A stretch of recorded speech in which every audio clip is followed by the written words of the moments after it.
The Zoom link is, the YouTube link is still loading. Please kindly exercise patience while that is resolved.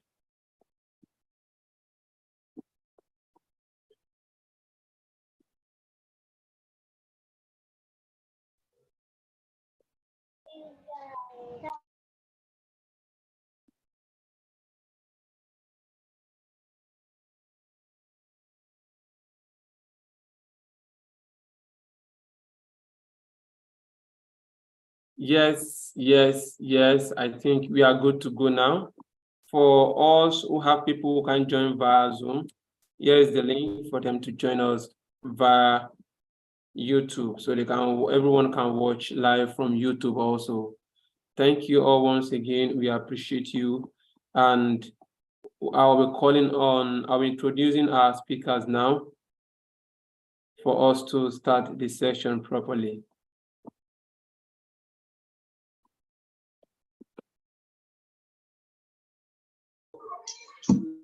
Please, we want us to mute at every point in time. Mr. Darlington, please mute. Please let us mute.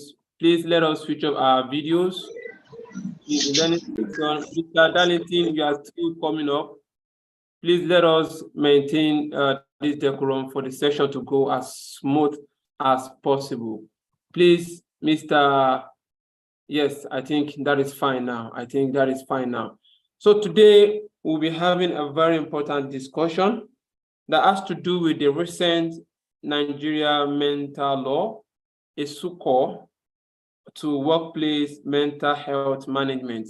I won't be talking much about it at all because I have two outstanding experts who will be doing justice to this topic. So I'll be going ahead to introduce our speakers to us. So on the list, we have two, like I said, we have two speakers, which is a rare privilege. We have Mr. Ehiden, an occupational health and safety management consultant. He is a directorial fellow in workplace health and wellness promotion. You can see why he's very fit to discuss about this alongside his colleague. He works as a CEO at Occupational Health and Safety Managers, and he is also the head of faculty at Osh University.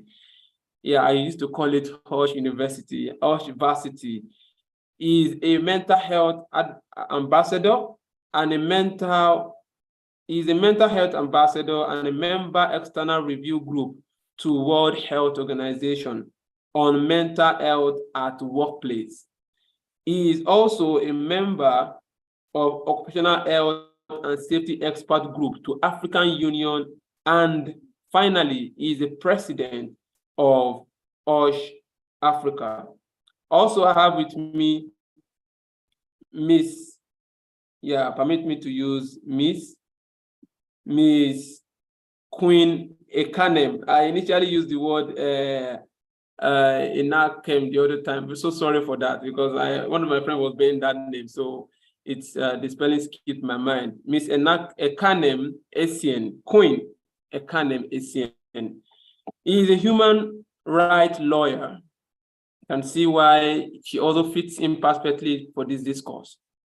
Mental health ambassador with an underlying passion for shaping the future of mental health legislation and services in Nigeria.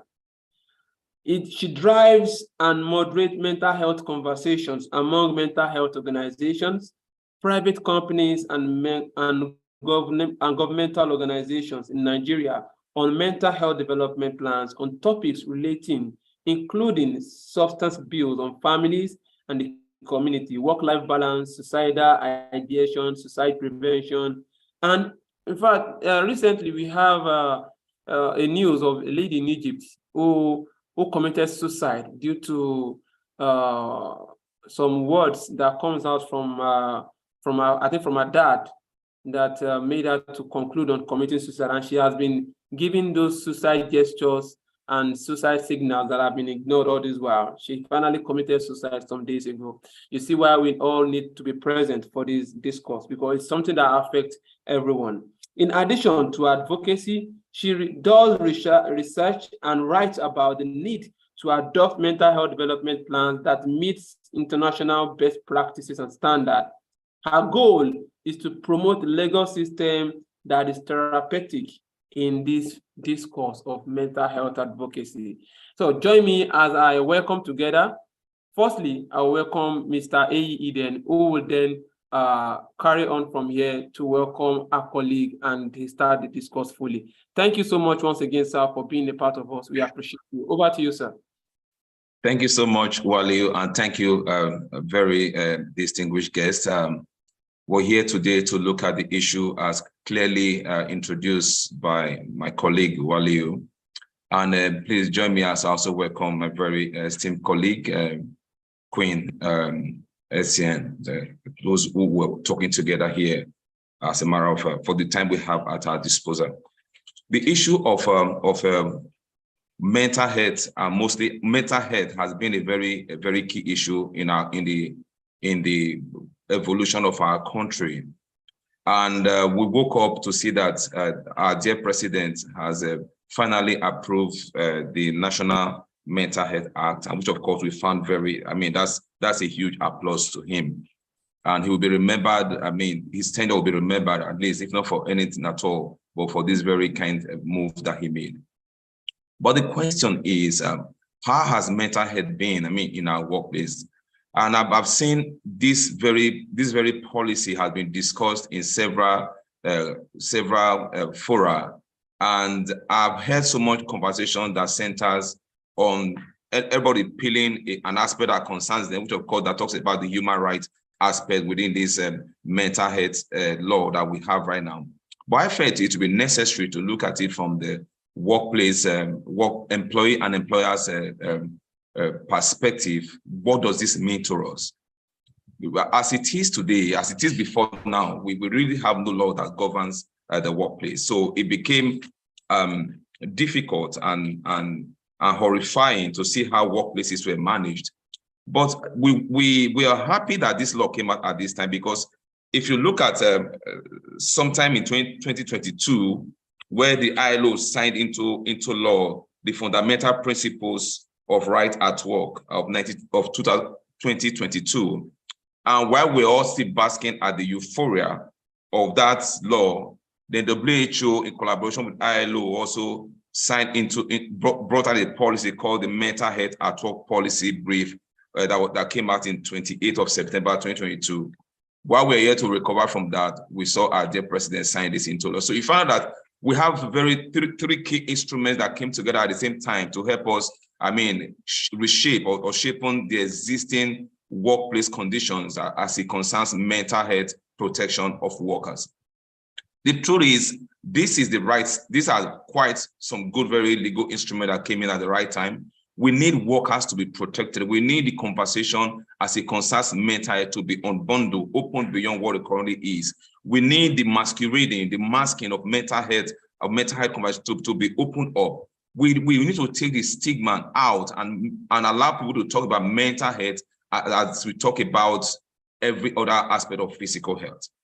In workplaces today, as a matter of fact, I think that a few statistics from I think that was ILO or the WHO, it's estimated that 12 billion work days are lost annually due to depression and anxiety, costing the global economy nearly $1 trillion US.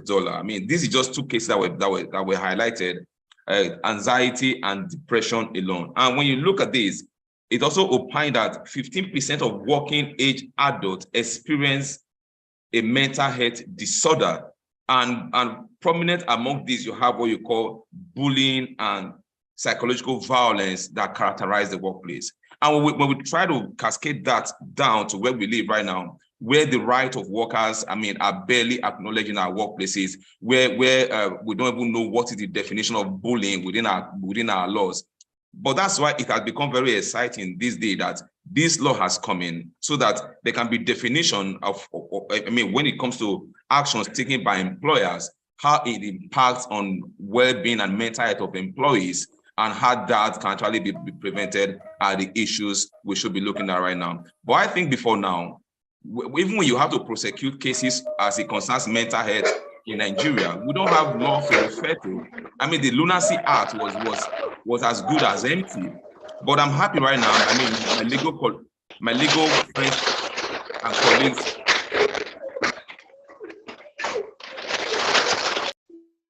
My legal friends and colleagues who are here, at least as a nation right now, we can now say we have a law to prosecute mental health violations. I mean, as it concerns both general public mental health and workplace mental health. And this is where this policy has become a very key component of our recent discussion. So I'll pause here so I can allow maybe my colleague Queen to maybe look at the legality and some of the components within this act. Queen, I hand over to you.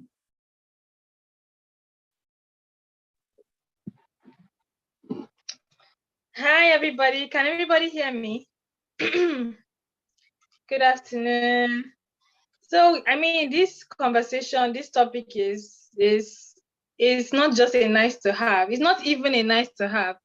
It's it's a true business imperative. When it comes to psychological health, one should not belittle it or treat it as though it's unimportant, because when you're talking about mental health, it's fundamental to every business growth. So if you want your business to grow, you need to prioritize the mental health of your workers. It's as good as saying like you have an instrument to use for working. Let's say like a car, the engine of the car is bad, and then you're just going to like neglect it and say, oh, because so and so, maybe because the tire is still working, I'm just going to manage the tire. You can't, because this is like the foundation. Without the right, without the right mindset, you can't even produce, effectively. You can't be productive. So this is also why legislations are very essential in ensuring that workplace mental health are being prioritized, because if policies are not being put in place in companies, if rules are not made that will prioritize the mental health of the workers in an organization, is going to be a big issue. The economy situation is going to go down for the employers, even as much as they would think that, oh, this. Hello, can everybody hear me? I'm seeing a chat box. Okay, great. So even as much as you think that, oh, mental health is something that people hide under the disguise of mental health to refuse work, or just to put it in a better perspective. I posted it one time where I said that oftentimes you see where somebody would say, oh, people are saying they are having mental health condition because they don't want to work. They're hiding under the guise of that, not to work. But I mean, this is not even something I want to address now. That's something I'm going to talk about at the end of this conversation. So let's talk about the legal frameworks that have been in existence. First of all, we already have the Employees Compensation Act that provides for compensation for every employee that is experiencing a mental health stress. That is in Section 8 of the Employees Compensation Act. So we have that provision already in place. But the thing now is as to implementation, because there are certain criteria that has to be fulfilled before anyone can say, oh, you're going to be claiming damages for so and so. And it's even better and clearer now that we now have the National Mental Health Act 2021 that regulates employment rights. And I mean, all of that provision is seen in Section 13 of the Act. We can clearly see that the sub 1 of it already provides for, I'm just going to have to refer to the Act now. You already provides for the equal access and equal opportunity. So you cannot discriminate against any employee because he or she is going through a mental health condition. Like, they have equal rights just as everybody else. And I mean, it's just the right thing to do in that situation, because let's use physical health for instance. We've had situations where our employees have had a physical health challenge, and it's just a normal way of doing things, where you just let the employee seek for help and then come back to work. And in this situation, they are not being denied any rights. Their full rights are still being assured. And so that is exactly what Section 13 sub 1 of the Act, of the National Mental Health Act, provides for. And then you can see in the sub 2, it provides that there should be no form of deprivation or termination of an employee's job, or anything that has to do with marginalization on the basis of having a mental health condition is not allowed. So the Act has specifically provided for that. And I mean, what is even more important and clear here is that in the sub 3 of that section 13, we can see that it provides that when an employer has reasonable cause to believe that a worker is suffering from a mental health condition severe enough to affect the work output of the worker, the employer shall assist the worker in seeking medical advice or treatment. So you see, there's even a duty on you as the employer. It's not just saying, oh, I'm not denying your rights, I'm not doing this, I'm allowing you to work your full time and all of that. There's even a part that already also provides that there's a duty of care on your part. And you're speaking about duty of care. Duty of care is what has been established by the Labor Act.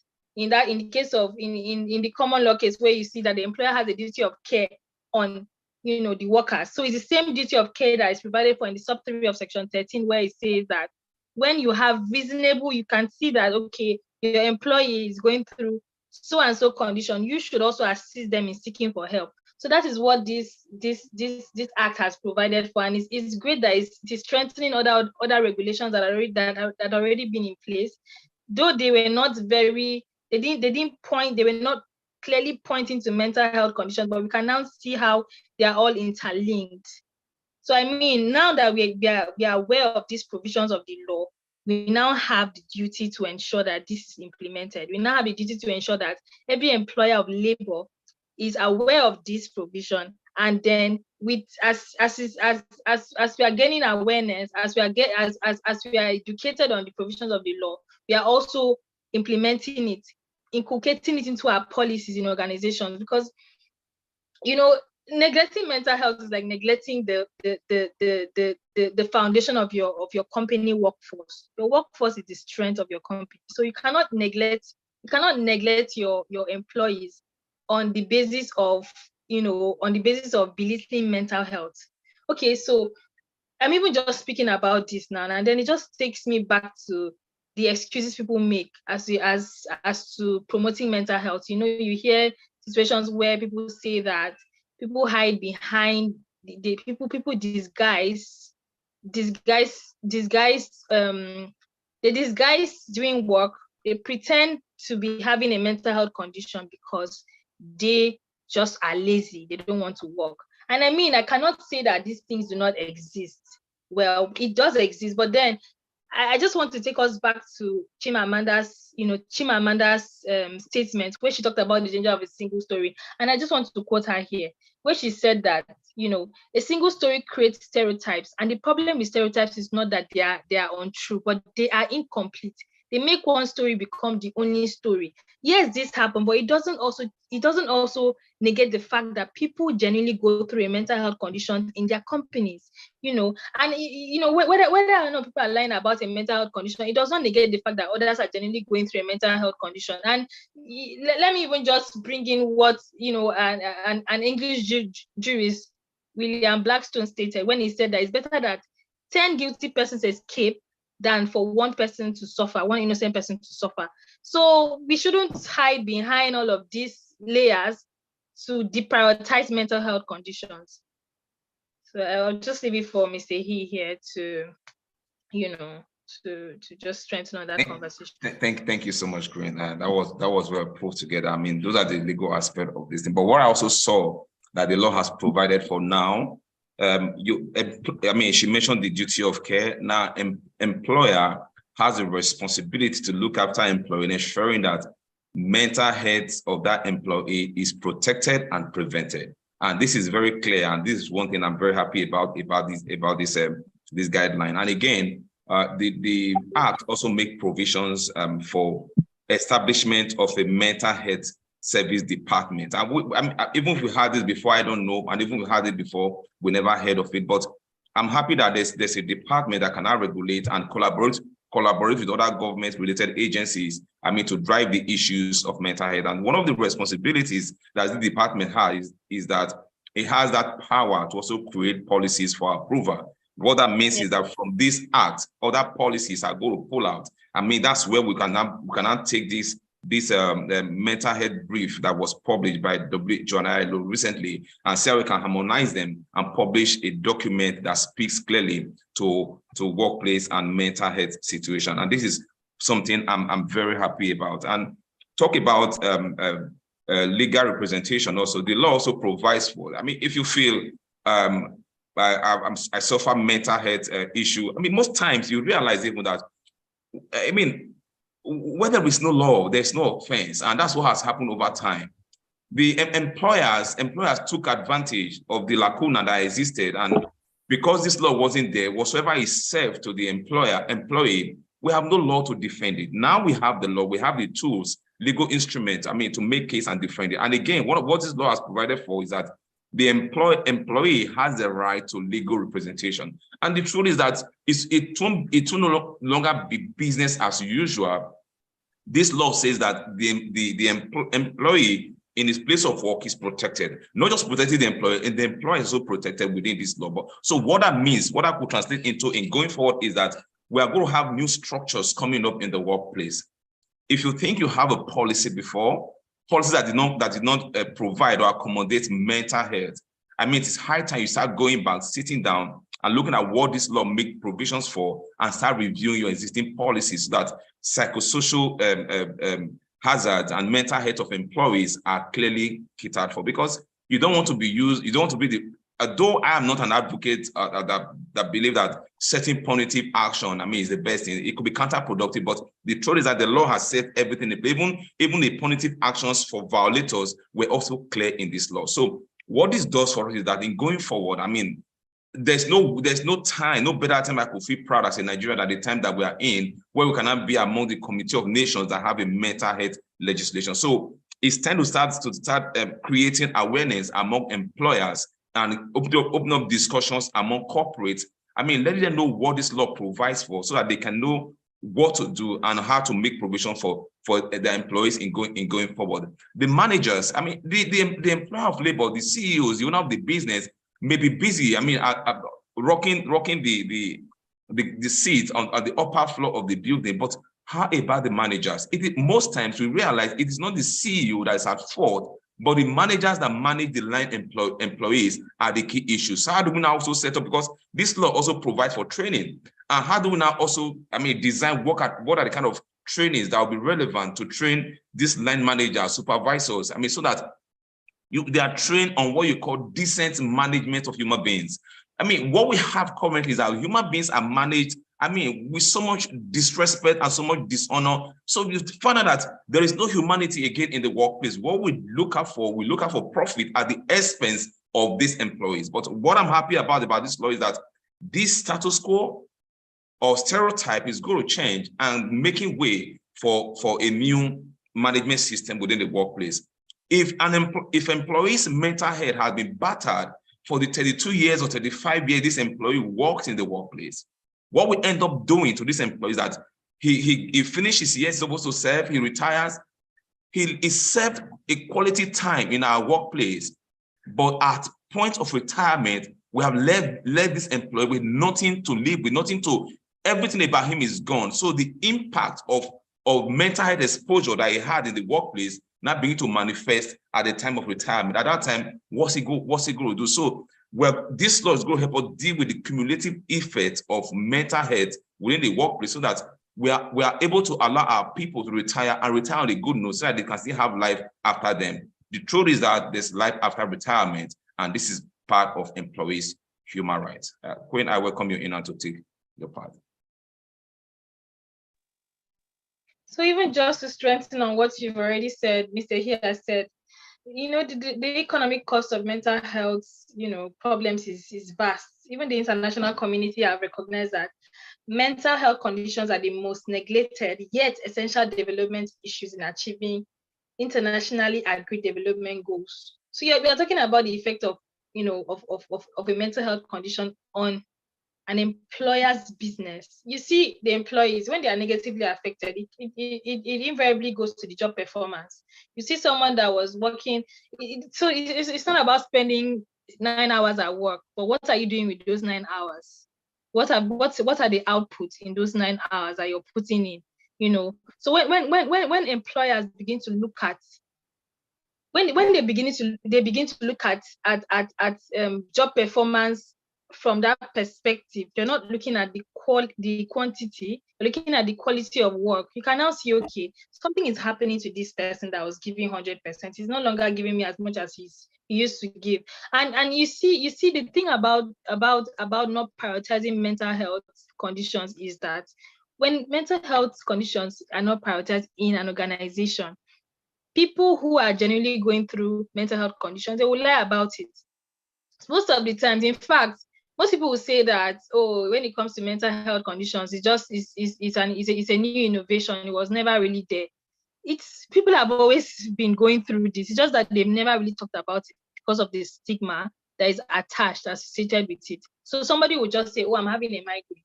But it's not necessary that they're actually having migraine. It's actually that they might be having a mental health condition. Maybe they're going through depression or something, because they don't know how, in an organization where mental health conditions are not prioritized, you won't tell anyone that you're going through depression, because they won't even take you seriously. So people would hide under the guise of some other kind of thing that is going on with them, and then neglecting the main issue that they should have sought for help from. So let's look at that. Then we talk about issues of absenteeism. When your employee is absent from work, what's happening to your business? You're losing out. This is another effect of not prioritizing mental health in your organization. It impedes the employee's capacity to perform well. Communication with co-workers is now becomes a problem. And even speaking about communication, I just even like to strengthen on communication, because this communication is also an effect of, it can also lead to a mental health condition in an organization, because we want to work in a healthy space where it's non-toxic, where people can actually air their minds. They can share their opinions. They can give their views and their perspective in situations or cases that arises. But when you're working in organizations where let's say your employer just dumps a particular thing on you, there's no conversation around it. There's no room for you to actually give your opinion, express yourself and all of that. These are things that impede the mental health conditions of the people that work in that organization. So, and in that way, it also affects how co-workers communicate within that organization. So you see why these rules, these laws, these regulations are very essential now, because when you start prioritizing mental health in that way, you now pay attention to things that could lead to these challenges arising, things that could lead to the effects of not prioritizing. You start taking note, and with that, prevention mechanisms are being strengthened, they are being put in place. Because why do you want to spend money treating a particular condition when you can actually just prevent it, doing things right? So let's talk about, we will talk about daily functioning. We talk about how employees now begin to, I don't know if people have heard about silent resignation. They don't talk about it. They just quietly, they will just sleep quietly. They don't tell you anything. And this affects the reputation of the company, because if that person who has left your company goes somewhere else, they won't say good about your company. So that the company's resilience will be dropping. So these are things that we should pay attention to when we see these rules. Employers should not look at it as though it's like an ambush. It's actually to help your business, actually to strengthen the productivity of your workforce. It's even to help your economic growth, because in the long run, you're going to be the one enjoying the produce of prioritizing the mental health of your workers. So you're even looking at the fact that long term, you're going to have long-term gain from doing this. You're going to save money. Productivity is being increased. You're building your business resilience. Even you're saving your business from reputational risks. So there's a whole lot of things that are being in that must that comes into play. Even just speaking about this, it just took me back to when I was my first job, when I was doing my NYSC. Remember where I was working at the time. I remember how I only worked in that office for 1 month, first of all. I'd never had, like, before, prior to that time, I'd never had any job experience before. I'd never, not even to intern. I'd not done anything before, like, work related. And then I remember how every day when I come to the office, I was always sad. I would leave the house happy, but as soon as I got to work, I was sad.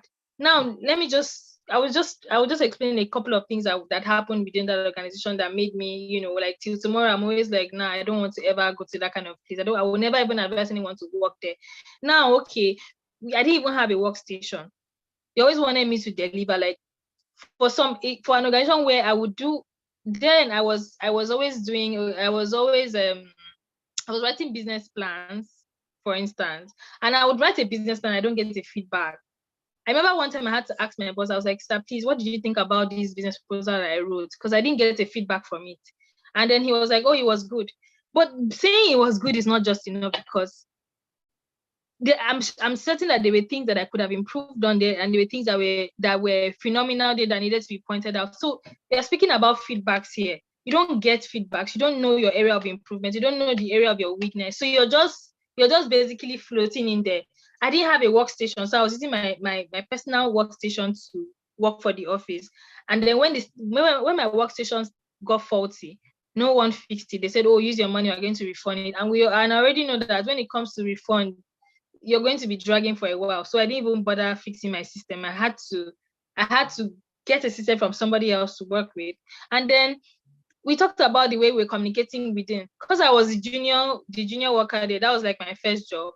Like every employee, the other senior colleagues would just come dump their work on me, and then I'll just have to work on it by myself.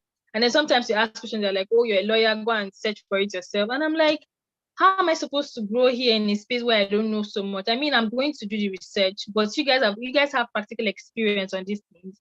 It's easier for you to point me to the right direction. So these are just little things that led to that space being a toxic space for me. Hello, can you hear me? Yes, we can. Please go ahead. I think. Okay. So this were like things that So I remember how sometimes when I'm going. My former MD PEF.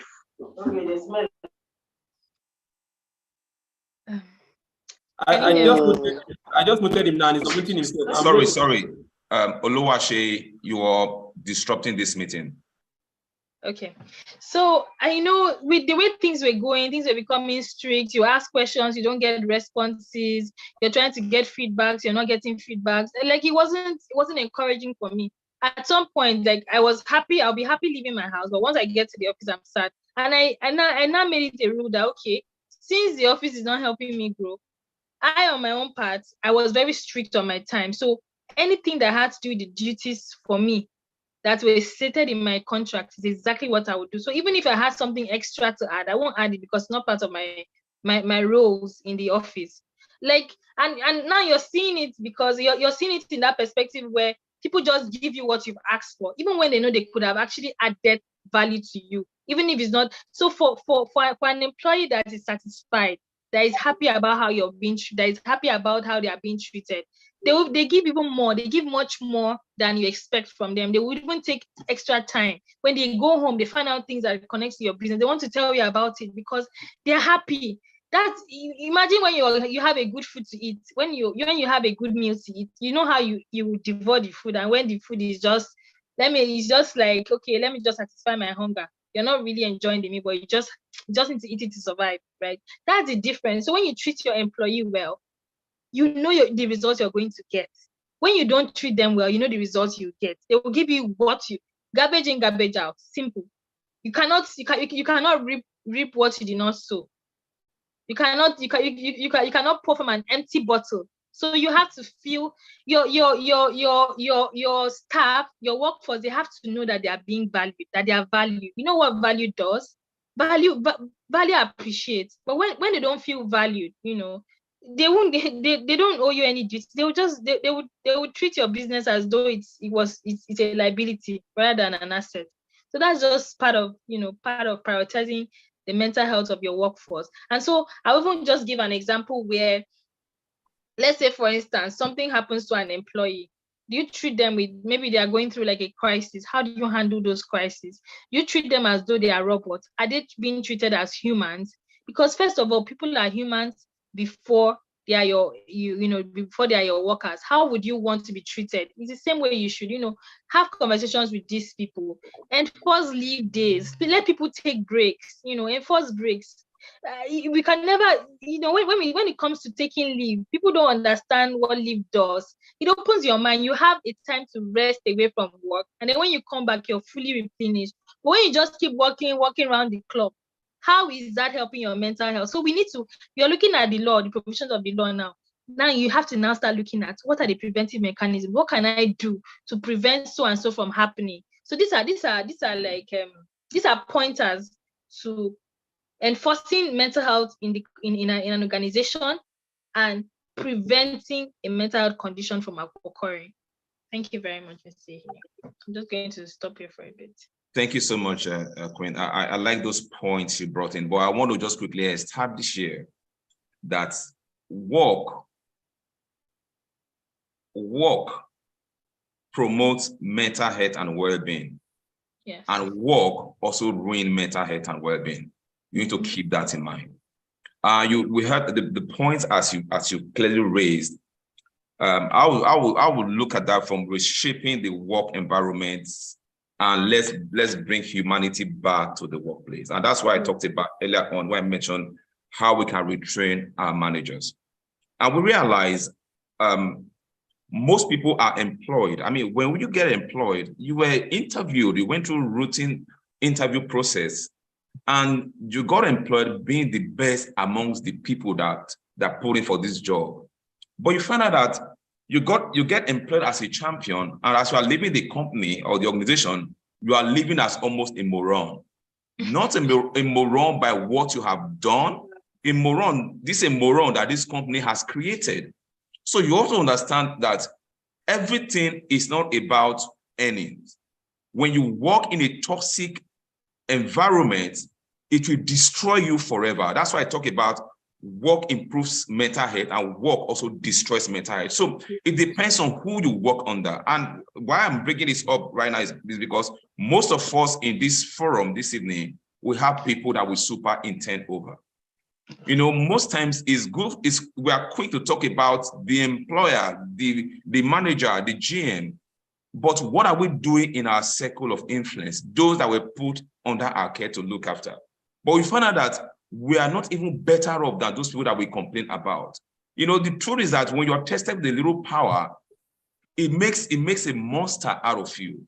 What I realize in workplace are people who got support while growing and got good ladder to climb through. When they climb to that height, they become monsters. But the truth is that what makes this monster out of you?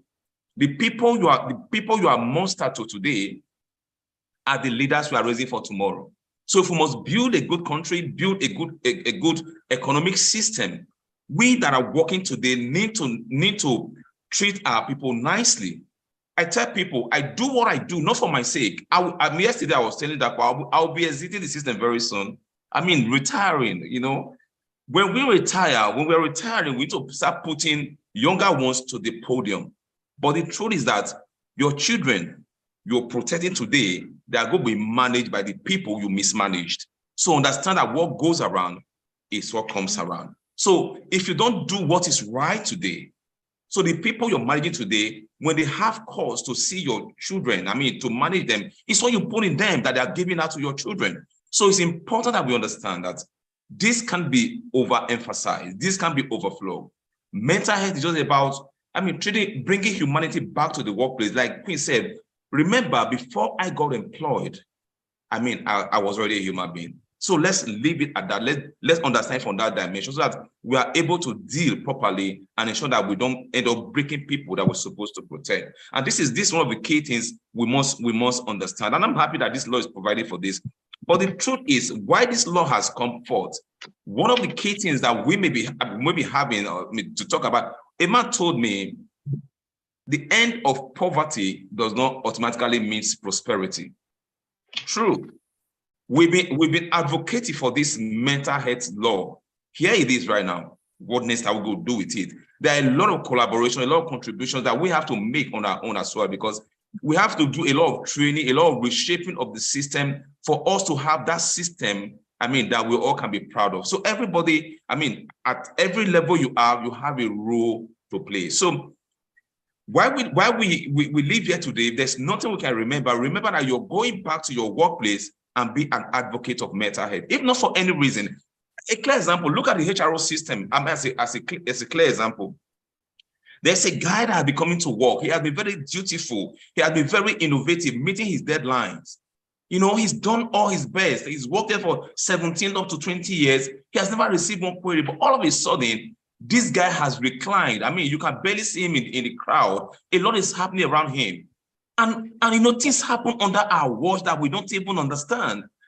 Instead of us to find out, open conversation, what this person is really going through, the next thing the person sees is a query that he's not meeting his deadline. See, the truth is that these are human elements that we have in this. These are human factors that we have in the system that are damaging employees' mental health. Only for you to find out that the guy had responded to that query, and maybe after about 3 months to find out that the guy was battling divorce at the point he was not meeting up. But nobody cared to find out what he was going through. All the company had to serve to him as breakfast was a query. We have to move from this circle where we can build what we call an ecosystem of people who support each other. If somebody you will be seeing that have been delivering, he has been very sociable and a high extrovert, all of a sudden you hardly find vibe out of that person. It's your responsibility to find out what is going on with that person. But most time one of the study I read many years ago said that the world is short of listeners. People want to talk. We can't find anyone that will listen to us. And this is how damaging it is to mental health. So we must see what we can do, create an ecosystem of support where we are all brothers and sisters in the workplace. Remember, when you retire or leave your workplace, be proud to see your brother or your sister walk on the street. You are still able to help him, have the handshake with him, share a meal with him because you were good to him or her while you found an opportunity to share the same workplace. So I'll stop here, allow Queen to take it off from here. Thank you. So, Mr. He, I really like that point that you made. When you talked about the employee that reclined, it took me back to an incident that happened in my organization at the time. One of my colleagues, she wanted to resign. She had already put in a resignation letter and all of that. And then our CEO had to call. Being that, she's someone that worked there for a while, she wanted to know what the problem was. So she had to find out, called her in and then asked her what the problem was, why she wanted to resign and all. And then she made her understand that the point she was having a lot of crisis and she couldn't manage with work and all. And what her response was so profound for me, and it just took me back home, and I'm like, this is I didn't know that this was how she responded. It was she that now told me the story, the incident. She said, oh, that you should have told me rather than putting a resignation letter. Let me know what the issue is. So if you want us to cut down on your workload, we can do that. If you want us to do, and that's what they did for her. And now, she's fine. So these are pointers to what we should, how we can prioritize the mental health of our workers. For someone that's been loyal to your business for this long, that's put in so much time to see things work. And then it's like your child, the child that you have at home, suddenly becoming, suddenly developing some characteristics that is unusual. You want to find out why. You want to know what the issue is, rather than just ignoring it and just expecting them to keep delivering. These are not robots. These are human beings that have flesh and blood. If you want a robot, then you know that you would have to create one, right? You have to create a robot. When a robot is working for you, they don't have feelings. They can't think. They're not feeling anything. You're just doing what you've told them to do. But human beings, that's the difference. These are people that have the capacity to feel things, And they don't even just give you what you're asking. They surpass your requirements of them. So that the same way you're seeing, the same way you see that, okay, your worker has been doing so well for you, and then at a point in time you see that things are changing, you want to know why, you want to check in.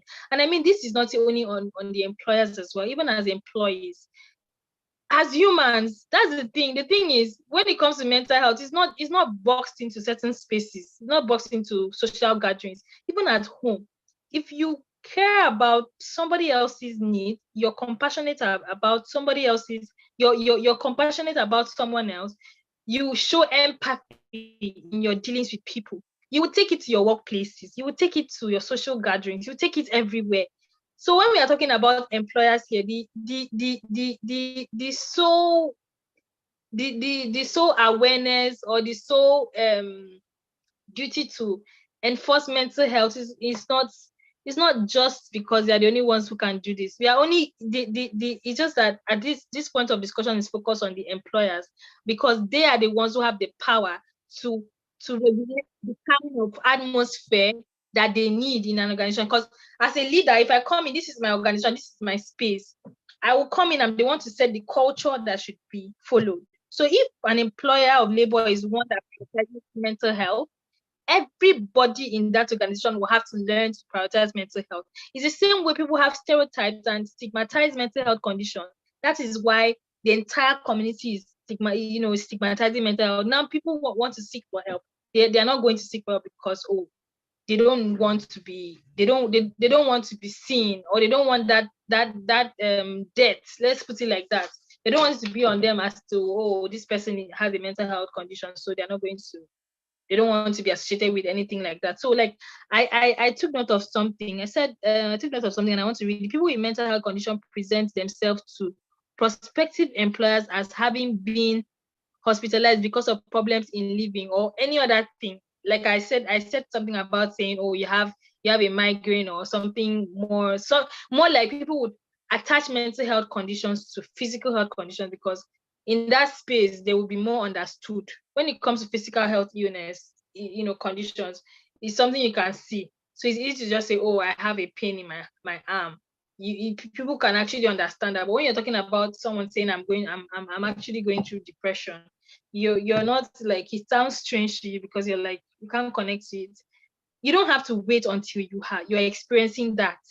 That's why it's very important for every one of us to be empathetic, to have that empathy in us. Because when you can empathize with other people, in that way you can actually prioritize their mental health. And if you're prioritizing your own mental health, you'll be able to prioritize somebody else's mental health. So it's not solely on the employer of labor. It's a collaborative effort. It's something that should be done as a community. We are all individually prioritizing each and everybody's mental health. So mental health is education. When you are aware, you can now implement. When you are aware, you can now enforce. When you are aware, you won't let somebody else infringe on the mental health rights of somebody else. You won't let someone else infringe on this person's right, because you're protecting them. Everybody's protecting each and everybody. And if one person is protecting this person is protecting this, you can imagine the kind of society that we'll have. You don't want people to feel stressed with expressing, with expressing their mental health conditions. You don't want people to want to shy away from therapeutic labels. No, these things exist. It's like you fall ill, you get better. An employee an employee an employee who has a mental health condition goes for treatment, comes back, and it's fine. And I mean, I'm even just speaking about that. It now brings us back to return to work. Someone who was hospitalized as a result of a mental health condition coming back to work, how do you even treat them? What kind of culture exists in that organization that would say, okay, that would protect that employee in a way that they're not being stigmatized? So this is why it is essential to have that culture, that promotes mental health in every organization.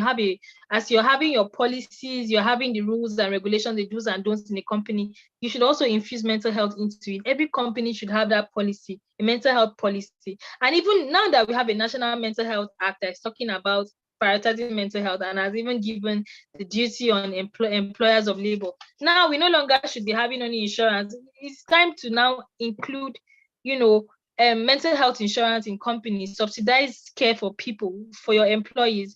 Do this so you can actually just help people seek for help. When it comes to HR, how are they listening? Are there avenues where employees can meet the HR and say, oh, this is what the situation is? Are there people who they can actually speak to within the company without being penalized, because they are airing their mind, or they are speaking out about certain things? So what kind of culture exists? These are things that ought to be looked into, because we need employers with the capacity to support mental health in workplaces. And I mean, employers that can create a healthy environment for people to thrive. Let's imagine that when I'm even speaking, I don't want us to go far. Stay within your circle, in the circle that you're in, the social gatherings, in the friendships, in the groups that you're a part of.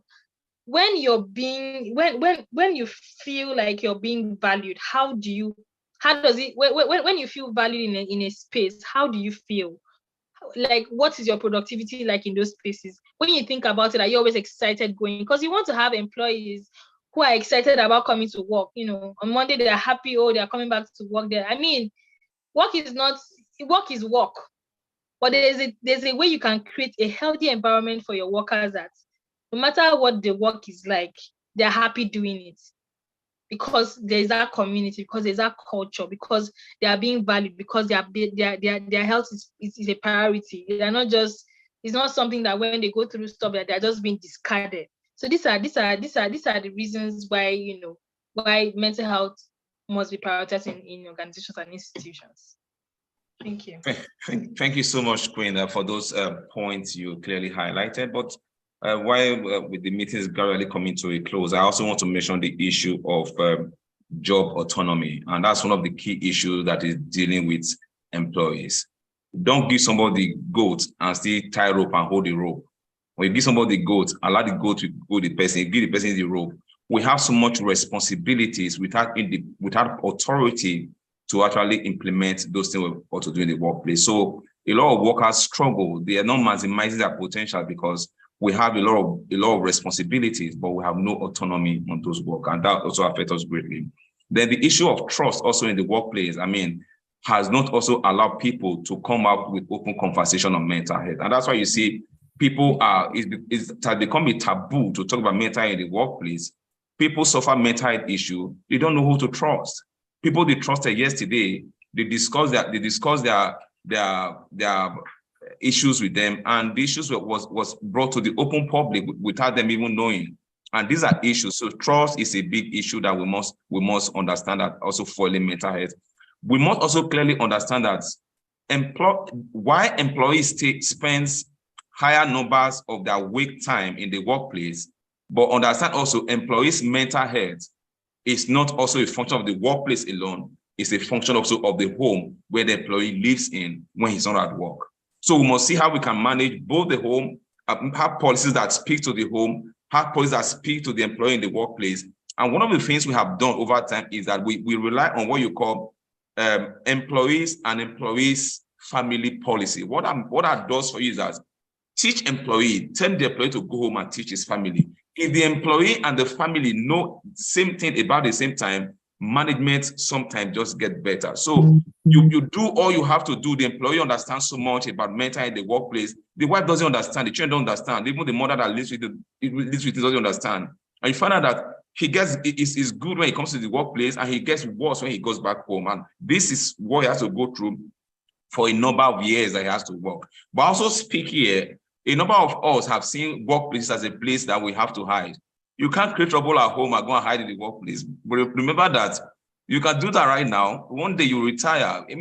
We all look at the fact that when you come into the workspace, they give you a letter of employment, and that letter of employment in the system is running. Your day that you're going to leave is also running along that letter line that you were given.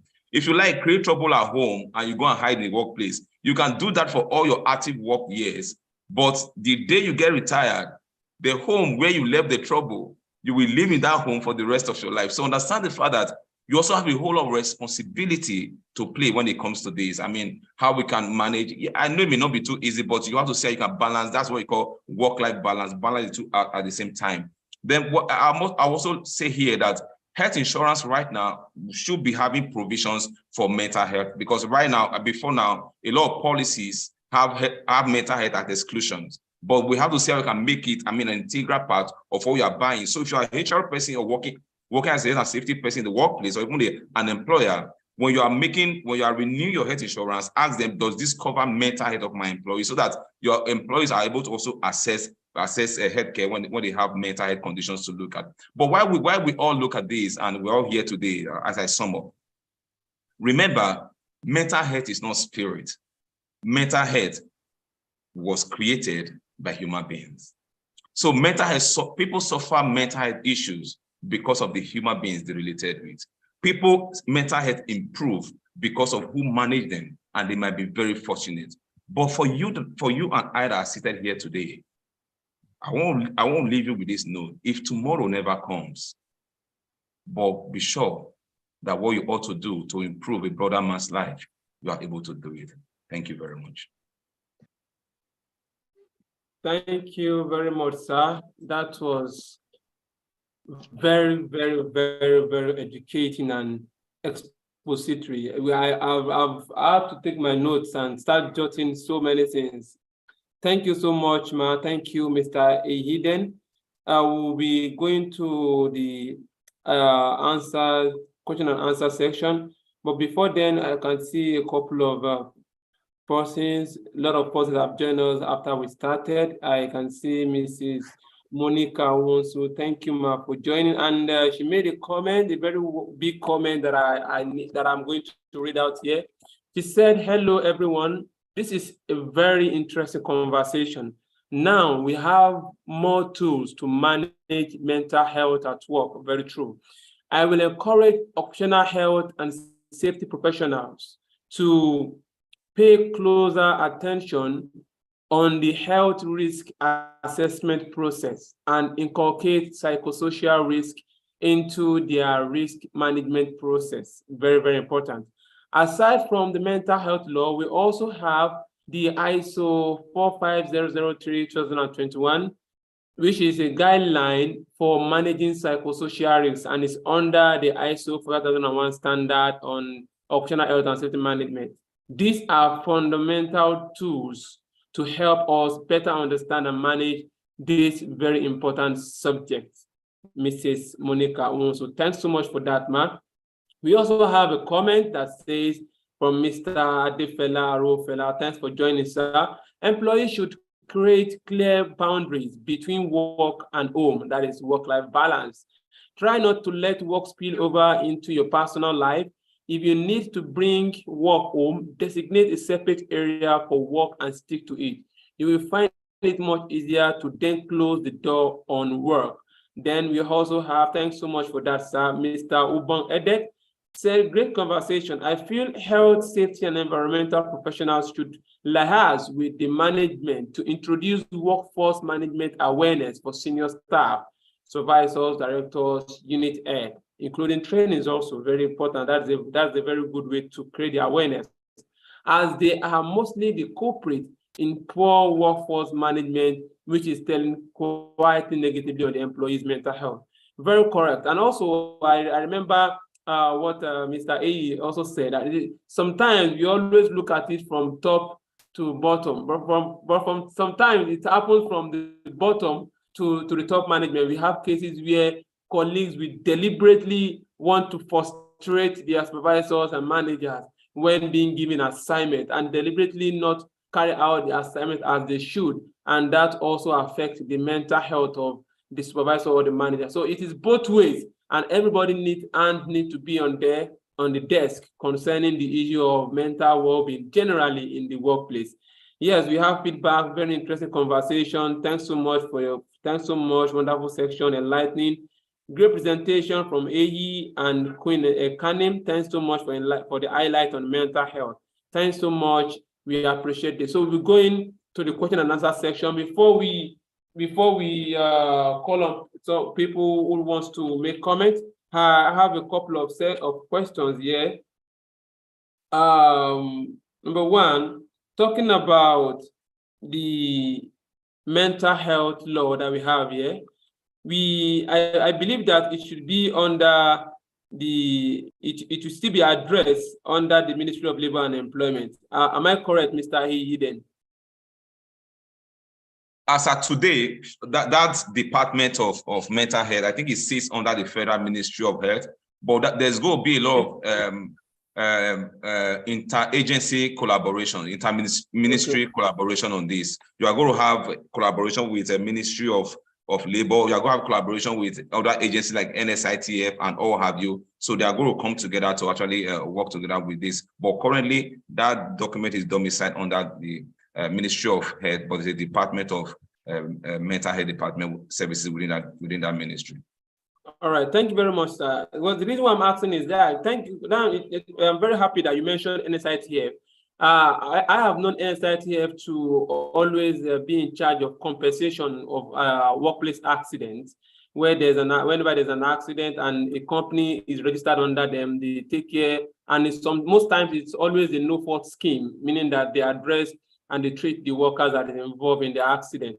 So in the case where we have this mental health law, we believe that it should be more of proactive. And the reason why I mentioned Ministry of Labor and Employment is that thank God you've now exposed me to the fact that it's still with Ministry of Health, because I wanted to ask that even the occupational health and safety that Ministry of Labor and Employment have been handling for years, or what step, what changes or contributions, or could I call positive impact have they made so far with respect to reducing accidents and bringing in bringing in a mental health law?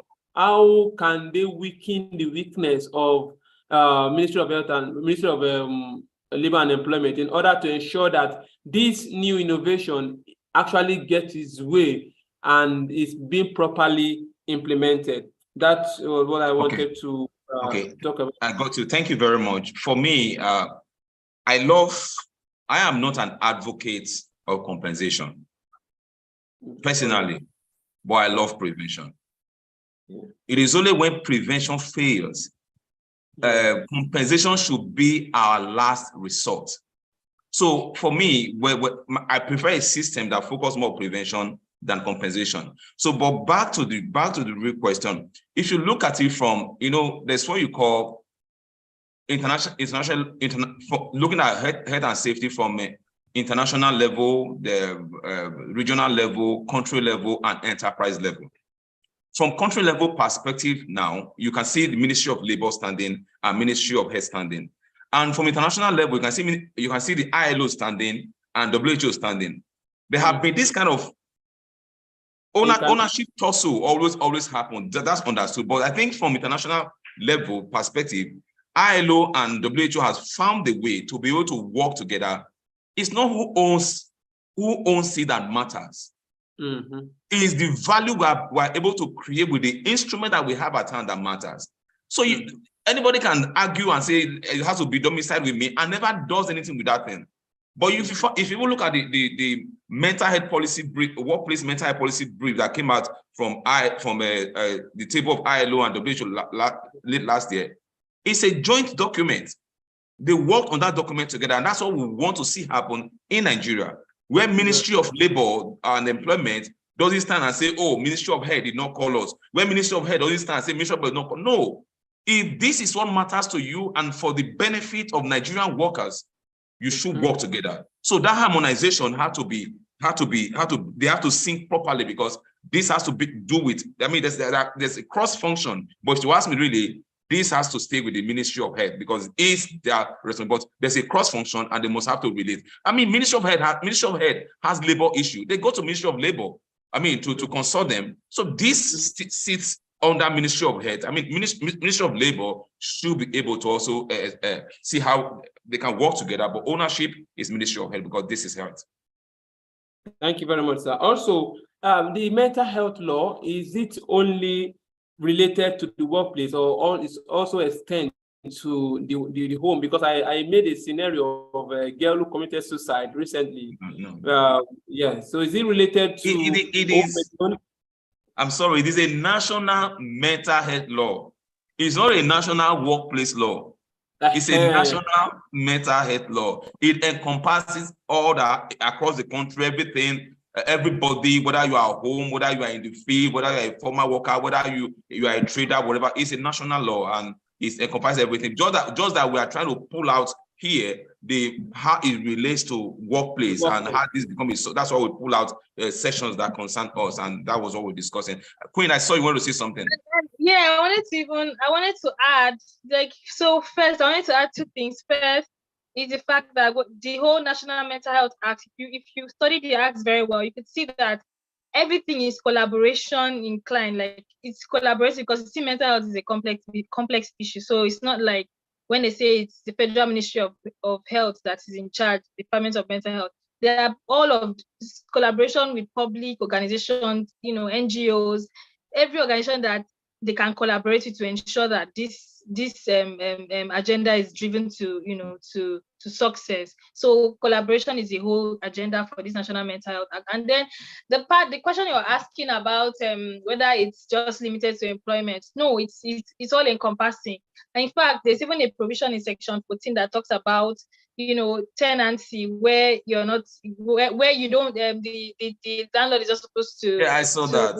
A tenant because of a mental health condition. So it's just that we're just dissecting Section 13 of the Act that really deals with employment rights. So yeah, it's broad. It's broad. All right, thank you very much, ma. So before you go, that very clause, I have put it out. I'm waiting for my landlord, because that's what did not say. I'll tell my landlord that I'm having mental health issues. Give me some time to resolve my mental health issue. So now we have comments. There is need for massive advocacy and sensitization of the general public, employees and employers. I think that person wanted to say that, to properly maximize the benefit of the National Mental Health Act 2021. Wonderful presentation, insightful. Thanks for the presentation. Now, a question comes here from Mr. Shama. How do we manage contract workers' mental health? For example, in the construction workers that get sacked without notice. Some persons get terminated from work without hearing or notice in some organizations. No compensation, nothing. Now, the question is, how does this new National Mental Health Act help to address this issue? Over to you, sir. Oh, sir, mute. If not muted, okay, yeah. It's just like what happens. I mean, in every labor law, labor legislation. You see, when they say all things are passed away and all things have become new, that's where we are right now. So that's the approach we should have to it. It doesn't matter what has happened before, but when it comes to this age and time that we are in, though we'll still have some issues that we have to solve, because Nigeria as a country, we do not have what you call a clearly defined occupational health and safety legislation. If we have that signed off to complement this document, we will fly. But as it is right now, there might be some part of what you just read now that may not be able to. I don't know if the Factory Act covers that clearly, but when the national OSH legislation is signed, I just pray this same good man that signed this law will be able to sign that one in before he leaves. If these two documents are available, we're able to have what you call enforcement, proper enforcement. But let me also come back to enforcement. The truth is, you can't have laws where you have no trained enforcers who implement that law. And that becomes a big problem we're having, not just in Nigeria, but across Africa. I've seen that happen in a lot of places. As a matter of fact, what we're doing today in OSH Africa, we are training OSH and labor inspectors. And we found out that government employ these people, and some did physics, some did chemistry, some did biology, some did mathematics. They employ them as labor inspectors or OSH and labor inspectors, but no single training. So when you get to a factory or a site where you have a very intelligent OSH practitioner as the OSH manager, they will take the OSH inspectors to the cleaners. And this demoralizes them, and they're not able to do their work. We found out it happens across Africa country. What we are doing right now in OSH Africa, that we are even training them, and we are appealing to countries. You can't have OSH and labor inspectors you have employed invest in their training so that they're able to do the work. So we also need that part. properly so that they're able to go to those workplaces and give the relevant information that we need to do prosecutions. And these are some of the gaps we also have within this ecosystem. Thank you very much, sir. Thank you for that concise feedback. Adopting, Mrs. Monica also said, adopting a multi-stakeholders approach will make the Mental Health Act more effective in its implementation. Adopting a multi-stakeholder approach, I think that was what Mr. Ayi said, where we talked about collaboration between Ministry of Health, Labor, and the likes, collaborating together in order to make this more effective. Yes, we have a question here, but it has been handled already. Is Mental Health Act under Ministry of, I think that has been addressed already. Mr. Minister said the National Mental Health Law is an encompassing and applicable, is all encompassing and applicable to every Nigerian. Very true. So Ayodele Olaniba said, what a healthy information. I really appreciate each and every one that contributed to this section. I also want us to keep elaborate the topic to the most of the workplace that expose workers to mental health issues, so as to implement proper control measures to minimize this, to save the life of workers. Exactly what Mrs. Monica also said, talking about ISO 45006, 003, when we talk about addressing psychosocial risks and including it in our risk management approach to health and safety in the workplace. Employers should be cautious, and also some companies also inform their HMO not to extend the workers' treatment to mental health issues. All these need to be addressed. Okay, that is, some companies used to tell their HMO not to extend workers' treatment to mental health issues. All these need to be addressed. Very correct. And that is part of what this law addresses. So we have, please, how can one get hand on the acts? Mr. Ayi, do you have an answer? I've responded to that. I've left my number there. They should chat me on WhatsApp. Okay. I'll send it to them. Okay. I think that is fine. That is fine. Very insightful. Thanks, Mr. Ayi and Queen. The act should make it compulsory for all managers and supervisors to undergo mental health first aid training. Yes, very important. That is a very important part of mental health. That is the MHFA, mental health first aid training. Yes, I can share my soft copy. Okay, please kindly do. Please, if you need it, kindly contact Mr. Ayiden on WhatsApp for him to have that. And Mama too can also share to us. It will be of great information. We will be waiting for those responses from the two wonderful mentors that we have here. Section 9 of the Act provides for mental health assessment committee. The main objective of the committee is to protect persons with mental health condition as provided under the Act. Thank you very much for all your comments. We have Mr. Wisdom Uyo. Please, we are running out of time. We want to end this session in a couple of minutes. Please, Mr. Wisdom Uyo, please kindly unmute to ask your question briefly while Mr. A and Mrs. Queen addresses them. Thank you. Mr. Wisdom, are you there? Yeah, good evening, sir. Good evening, sir. How are you today? Thank God, sir. Thank you, sir. Sorry, I was absent last week. I couldn't join the meeting because I was away from signal. This is a very important topic, which I think Mr. A has buttressed on. I raised up my hand earlier. He has buttressed on exactly where I wanted there should be an hammering, which I think the other speaker too, she spoke tremendously. That means someone with experience has already spoken.